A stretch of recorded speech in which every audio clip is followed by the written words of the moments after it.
Tere tulemast kohvipausile. Käes on esmaspäev, tavapärane kohvipausi aeg. Mina olen Õnnela Seinamets ja toimetan assistendi koolis. Õpetame virtuaalassistente ning aitame ka ettevõtjatel leida virtuaalassistente või rääkida sellest nendega, kuidas see delegeerimine välja näeb. Ja ma ei ole täna üksi. Mul on täna külas Kertu Keeroja ja me räägime metareklaamidest. Ma pean ütlema, Kertu, ausalt, et minu jaoks ikkagi see paneb alati pea plahvatama, need metareklaamid. Ma olen tänulik, et mul on imeline assistent Kaja, kes seda hiina keelt oskab. Ma olen kunagi teinud juhendite järgi metareklaamid, aga see oli täpselt niimoodi, et näpuga ajad järge, paned need linnukesed ära. Ega päris hästi tegelikult aru ei saanud, miks ma neid linnukesi panin või siis mis pärast sealt välja peaks tulema. Ja Kertu, sa täna räägid meile mõnest veast, mida tehakse metareklaame seadistades. Tere tulemast, Kertu! Ja tere tulemast, Õnnele, ja aitäh, et sa kutsusid mind. Metareklaamid on minu jaoks alati sihuke väga südamelähedane ja mulle väga meeldib teha neid.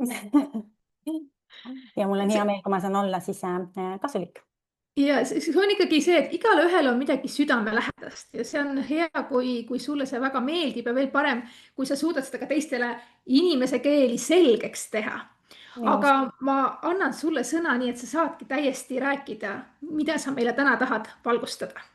Ja, et ma täna siis räägin sellisest teemast, nagu on 3 peamist siis viga, mida siis metas reklaamides tehakse, ja ma võib-olla jagan ka kohe enda siis ekraani. Nii, võtan kohe siit selle jagamise. Nii, ja ma usun, et nüüd peaks minu ekraan ka olema kenasti nähtav. Väga hästi. Ja miks ma need välja tõin, on siis just sellest vaatevinklist, et ma tegelen igapäevaselt siis ise ettevõtetele, erineva siis profiiliga ettevõtetele reklaame tehes ja siis ka taustana nii-öelda pakun ka ise siis koolitusi ja võib-olla paari sõnaga siis minust, et ma olen tegelikult turunduses tegutsenud siis juba 15 aastat, kuid ütleme metareklaamide juurde ma jõudsin siis läbi oma teiste turundustegevuste, kus mul oli siis endal nii-öelda vajadus kusagil 10 aastat tagasi, ja siis ma vaatasin, et oi, see on täpselt see, mis mulle väga hästi sobib. Aga jaa, tänane teema siis, et on siis baseerub põhiliselt minu klientide peal, et keda ma siis ka igapäevaselt viin konsultatsioone läbi ja seadistan neile reklaame ja mis ma siis sealt nii-öelda olen näinud. Ja hakkame kohe nende siis vigadega pihta. Et esimene selline viga on siis valitakse vale reklaami eesmärk, ja mis see tähendab, et kui me läheme metakeskkonda, siis me saame, meil on seal 6 eesmärki, kus me siis saame valida, mida me soovime saada, ja selles suhtes on see valiku tegemine hästi oluline, sest see siis annab metale selge sisendi, mida me soovime sellest reklaamist saada.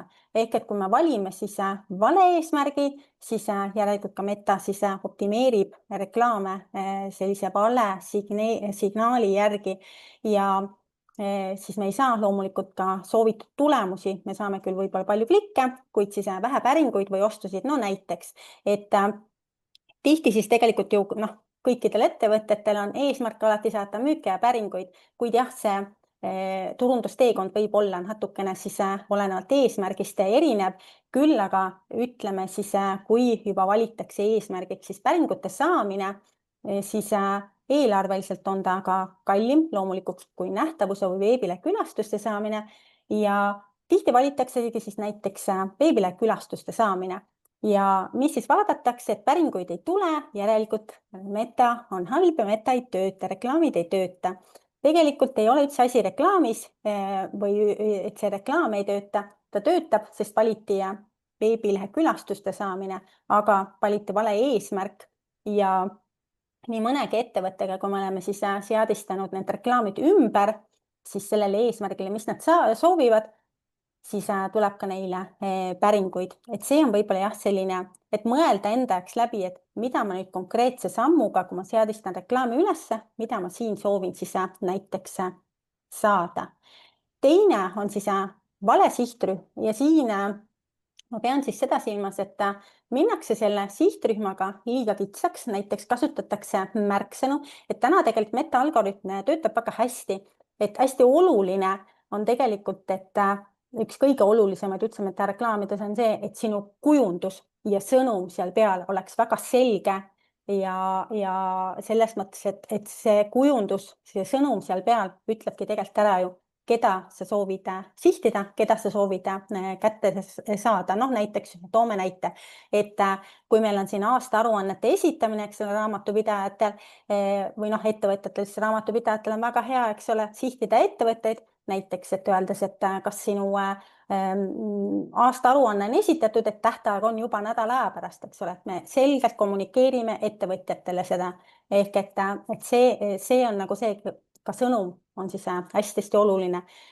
Samamoodi ka lai sihtgrupp, mis tähendab siis seda, et kui meil näiteks meie tegevus asub mingis konkreetses linnas ja siis teenusena me pakumegi seda ühe koha peal, noh, kõik ei ole, eks ole, online tegevused, et siis tegelikult näidatakse reklaami üle Eesti. Noh, ma toon näite jällegi, et siin Tartus üks ettevõte, kes siis kellel on tennisepadeli sellised, pakub siis tennisepadeli trenne seal ja tegelikult nad kutsuvad siis, et tule trenni. Ja mina siis Tallinna inimene, eks ole, näen neid reklaame ja korduvalt ja korduvalt ja korduvalt, eks ole, et noh, tõenäoliselt ja samamoodi, et noh, et too enda laps trenni, eks ole, tõenäoliselt ma ei lähe igapäevaselt Tallinnast Tartusse trenni. Ehk et jällegi see, mis tähendab seda, et seda eelarvet tegelikult siis näidata või eelarvet kulutatakse siis vale sihtgrupi peale. Samuti jäävad siis kasutamata ka taasturundus ja lookalike'id, ehk et kui on mõõdikud seadistamata või mis ma ka tihti näen, on üldse piksel on veebilehele siis panemata, ehk et kõik need väga olulised andmed jäävad siis sealt nägemata ja me ei saa jällegi kõnetada neid inimesi, kes meil tulid siis veebilehele, aga näiteks ei teinud seda soovitud tegevust.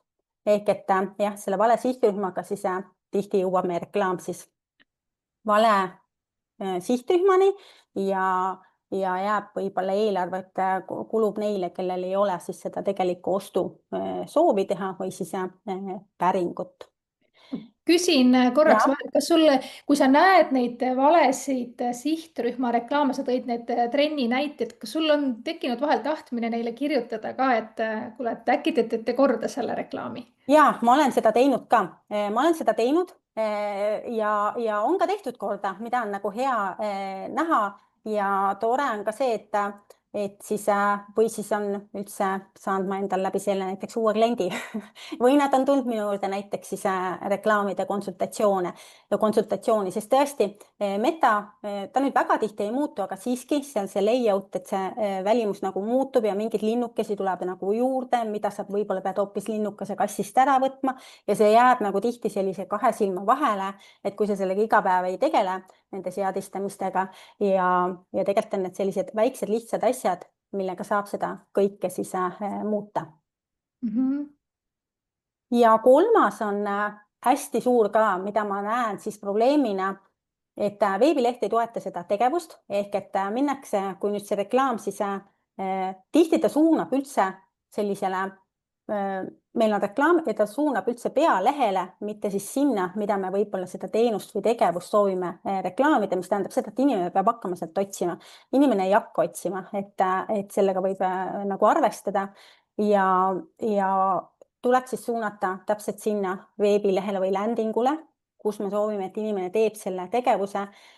Samuti siis puudub selline selge nähtav siis call to action ehk mida me tahame, et inimene teeb, kas ta võtab meiega ühendust, kas ta kohe ostab, kas ta broneerib, et nagu aja meiega, et see on ka tihti puudu, et või on see üldse liiga all, et ja inimene ei scrolli sinna täiesti alla, ta ei viitsi sinna minna, eriti kui, eks ole, desktopist me vaatame veel, et meil on palju teksti, me võib-olla jõuame selle läbi lugeda, mobiilist tihti ei minda sinna siis liiga alla ja selleks on hea siis näiteks lisada enda veebilehele selline Hotjar, mis on tasuta ja see siis näitab täpselt ära, kuidas sinu inimesed veebilehel käituvad, kui alla nad siis lõpuks jõuavad, et see oluline osa siis üles, et see call to action jääks ka siis, see call to action'i nupp jääks ka siis veebilehel sinna osasse, et kuhu siis inimesed nii-öelda kerivad seda veebilehte.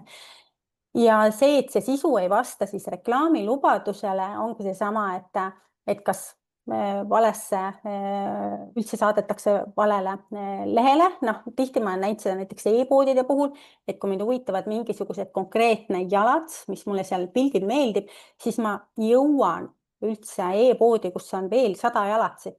Ma ei hakka elu sees seda otsima sealt, esiteks ma ei mäleta seda nime ja ma ei viitsi seda sealt scrollida, ma lähen minema sellelt lehelt. Ja samamoodi ka teenuste puhul, et ma viiakse mind esilehele, kus mulle hakatakse rääkima siis, et mida see ettevõte siis oluliseks peab, tema visioon ja kõik nii edasi. See kõik on väga oluline, aga ma tahaks ikkagi, või noh, enamus inimesi, kes läbi reklaami jõuavad siis veebilehele, nad tahavad näha konkreetselt seda, et kuidas see ettevõte on siis neile kasulik ja see peab neil kohe olema nagu nähtav. Ja siis, kui see neile juba huvi nendest tekitab, siis nad juba vaatavad edasi, kes on selle ettevõtte siis seal taga ja nii edasi. Ja see, et ka päringu ja ostuteekond on ebamugav, jällegi e-poodide puhul, et mul on sattunud viimasel aastatel päris palju e-poode. Nii et on tehtud siis see teekond tõesti ebamugavaks ja siin ma pean siis seda silmas, et kui me saadame näiteks, inimene saab siis pakiautomaadist kätte, siis meil tegelikult ei ole seal vaja kõiki aadresse, meil on vaja sealt, kui jah, ei ole see, et sul ukse taha pakke ei tooda, eks ole, et meil on vaja ainult tegelikult emaili, meil on vaja, et ta valib õige pakiautomaadi, meil on vaja tema telefoni ja loomulikult nime ja see on ka kõik kogu info, et tihti jällegi, kui me teeme need muudatused veebilehel, siis kohe ka müükide nii-öelda osakaal tõuseb. Et kiirelt sai siin nüüd ette vuristatud need 3 peamist, aga kõik küsimused on ka oodatud, et just. Selle ostuteekonna kohta, see on väga hea, et sa selle välja tõid, sest näiteks ma ütlengi, et minul on jäänud paar asja tegemata, see ei ole nüüd tulnud, ma isegi ei mäleta, kas see tuli läbi reklaami, aga ühesõnaga Google webinarile registreerimine ja seal küsitakse telefoninumbrit. Ja ma jätan selle tegemata, sest ma ei taha oma numbrit, ma tahan lihtsalt veebil osaleda, ma tahan, eks ju, ma saan selle Zoomi linki ja ma ei taha oma numbrit jätta sinna. Ja ma olengi jätnud katki selle registreerimise. Ma saan aru, et see number võib-olla on seal vajalik, et nad pärast saavad äkki järelmüüki teha või mis iganes võtavad otse ühendust. Aga see on nagu nii oluline, et kust võib ära katkeda see teekond. Ja ma tean ise ka omast kogemustest, mina näiteks jah, ka ei küsi sihukest asja, kui ma teen koolitusi või webinare, aga ma klientid on andnud nagu tagasisidet, et kui nad kusagilt siis ikkagi tahavad osaleda, nad panevad lihtsalt mingi suvalise numbri sinna, et lihtsalt, et ta oleks olemas. Jah, olen ise ka seda pattu teinud, aga lihtsalt ma mõtlengi, see ongi see koht, et küsida neid andmeid, mis sul päriselt vaja on. Ja see sisu osa, mis sa tõid ka jällegi, tõesti, see saabaste näide oli väga hea, et kui sa reklaamid seda toodet, siis ma tahangi sealt vajutades jõuda selle toote peale, mitte et ma hakkan scroll ima.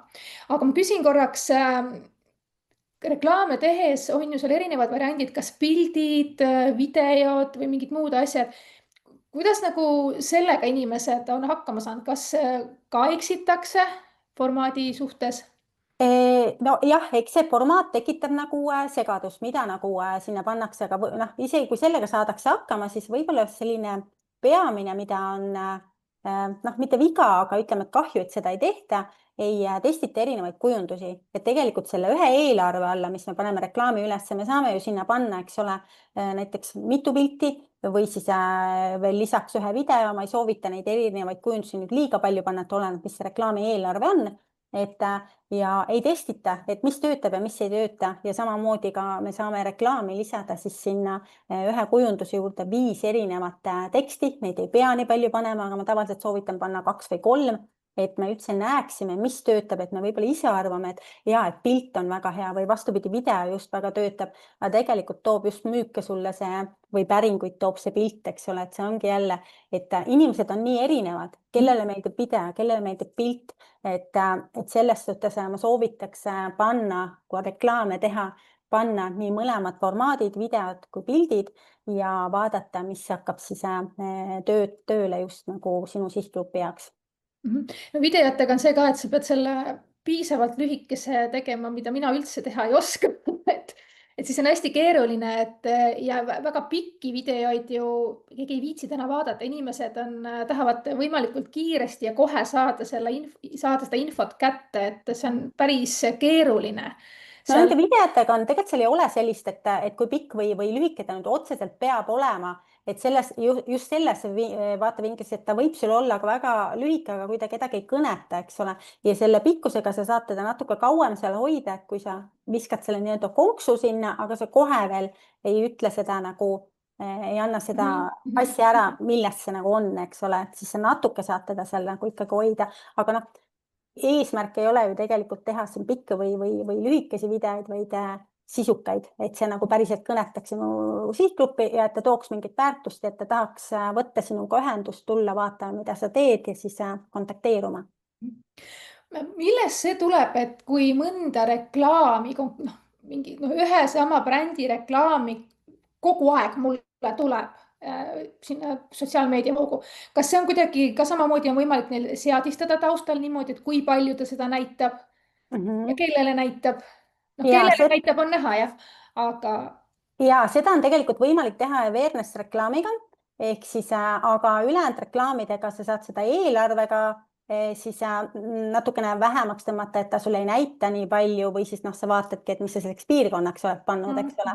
Ja samamoodi, et nüüd, kui see inimene ise käib selle ettevõtte kas veebilehel või vaatab tema sotsiaalmeedias, klikib tema postitustel, siis algoritm hakkab ka talle seda näitama rohkem, sest et ta näitab huvi ülesse. Et ma olen nagu ka enda tuttavatele, kui mõni ütleb, et ma siin ma ei tea, sugulastest või keegi nagu laigib, eks ole, et aga tavaliselt sugulased ei telli midagi, aga selles suhtes siis ma olengi neile öelnud, et ära kliki, ära laigi, et sa ei pea mulle kogu aeg panema nagu like, eks ole, et need like'id tegelikult ei ole üldse olulised, need ei maksa meie arveid, et ära tee mitte midagi ja siis sa mingi hetk enam ei näe seda reklaami ja siis, kui ma olen mingi aeg küsinud siis, et kuule, kuidas sul nüüd on, kas sa näed, ta ütleb, kuule ei, ma ei näe üldse, et selles suhtes, et ta ei näita huvi selle vastu üles, eks ole, siis. Sa siin põgusalt juba rääkisid ka konsultatsioonist, et kuidas sinuga üldse saab konsultatsioonini jõuda? Minu kodulehelt saab minuga ühendust võtta info@kdigital.ee, et seal siis saab minuga ühendust võtta. Me jagame seda linki ka siia kommentaaridesse, nii et kui teil nüüd tekkis tunne, et teie reklaamid jooksevad kuskile valesse kohta ja ei täida oma eesmärki, siis Kertu ootab teid konsultatsioonile. Kas sul mingi aeg on tulemas ka mingeid koolitusi, sest sa vahepeal tegid koolitusi? Ja ma vahepeal tegin koolitusi, hetkel nüüd on tulemas siis kuidas analüüsida ja tõlgendada siis metareklaame, et see on selline 3. detsembril webinar tuleb ja hetkel on praegu selle soodushind 49 €, pärast tõuseb, et see on just selleks, et näiteks need, kes juba teevad siis metareklaame, tihti ka ei osata siis neid tulemusi lugeda sealt või me saame küll need andmed, numbrid on ju, aga mis me nüüd peale hakkame on ju, või vastupidi, et kui me näeme, et meil päringuid müüke ei tule, aga järelikult nendest andmetest tuleb nüüd midagi välja lugeda, et mida muutuma peab ja ühe asja ma tegelikult tahaksin öelda veel ära, et see reklaami eesmärgi valimisel just siin esimeses punktis, et kui me valime selle kampaania eesmärgi, siis millega tullakse hästi tihti minu juurde on see, et reklaami eelarve on lihtsalt nii väike. 5 € sa ei saa terve maailma müüke, et sa saad 5 € jah, sinna teatud piirkonnas sa saad nähtavust, kui see oleks nii lihtne, et saaks vaid 5 €, siis suured agentuurid, nad ei paneks ka suuremat reklaami eelarvet, eks ole, et võib-olla õnne peale mõni müük sul võib tulla, aga kindlasti ei ole see jätkusuutlik ja sellega pöörduvad ka tihti siis inimesed, et nad kuulsid, et 5 eurot panen alla ja kõik justkui toimib. Noh, tegelikult vaatame nende reklaami, et nad näevad ise, et tegelikult ei toimi, ei tule ja kui me siis natuke suurendame seda eelarvet, siis ta hakkab tulema, jah. No kui me juba rahast rääkisime, no mis võiks olla siis selline mõnus keskmine, mis juba ikkagi tooma hakkab midagi? No ütleme selles mõttes, et kõik oleneb sellest, mis on sinu toote või teenuse hind. Kui ta on seal kusagil, ütleme, jääb alla 60 euro, alla 70 euro või sinna piiridesse, siis on täiesti okei, kui sa Eesti piires alustad 10-15 eurot päevas ja loomulikult see teema peab kõnetama inimesi, see peab huvi pakkuma ja samamoodi baseerub kõik ikkagi sinu sellel kujundusel, sinu sellel sõnumil. Et kui sul võib olla reklaamiseadistus väga hästi tehtud, kui see sõnum ei kõneta, kui inimene ei saa aru, sest kui me mõtleme, et päevas me näeme ju nii palju reklaame, me scrollime nendest üle, eks ole, et kui palju me tegelikult nendest märkame. Ehk et kui inimesel on midagi vaja ja kui ta näeb seda sõnumit, et see reklaam teda kõnetab, siis ta kohe peatub sellest ja siis tal on kohe see, et mul on seda vaja, ma lähen sinna lehele, eks ole. Et ütleme selline 10-15 eurot alates on okei. Loomulikult, kui tooted, teenused on juba selle kallimad, siis tuleb see seadistus natuke ka teistsugune teha, mida saab teada juba minuga konsultatsioonil. Täpselt. Aga aitäh, Kertu, et sa tulid ja valgustasid nendest vigadest. Võtke Kertuga ühendust, konsultatsiooni, webinari info leiate kindlasti tema kodulehelt ka. Ja ka digital.ee, just. Just, ka digital.ee. Me jagasime juba seda konsultatsiooni linki ka siia kommentaaridesse. Ja tõesti, aitäh, Kertu, et sa tulid. Ja kõigile teistele mõnusat esmaspäeva jätku. Ja aitäh kutsumast ja olete oodatud siis konsultatsioonile. Ja tšau! Tšau!